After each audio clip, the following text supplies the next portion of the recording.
ஒரு அடர்ந்த காட்டுல ஒரு கியூட்டான யானைக்குட்டி இருந்துதான். அது அங்க ஜாலியா விளையாடிட்டு இருந்ததாம். அப்போ அங்க இருந்த ஒரு குழிக்குள்ள ஒரு முயல் குட்டி விழுந்து என்னை காப்பாத்துங்க காப்பாத்துங்கன்னு கத்திட்டு இருந்ததாம். அதை பார்த்த நம்ம யானைக்குட்டி, நான் உன்னை காப்பாத்துறேன் ஃபீல் பண்ணாதுன்னு சொல்லி காப்பாத்திட்டானா. அப்புறம் ரெண்டு பேரும் ஃப்ரெண்ட்ஸ் ஆகி ஜாலியா அந்த காட்டுக்குள்ள சுத்திட்டு இருந்தாங்களாம். அப்புறம் ரொம்ப நாள் கழிச்சு அந்த காட்டுல பயங்கரமான மழை வந்துதான்.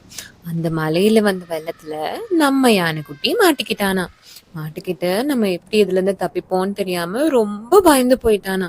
அந்த டைம் நம்ம முயல் அவனோட நண்பர்கள் எல்லாம் கூட்டிட்டு வந்து நம்ம யானைக்குட்டிய காப்பாத்திட்டானா.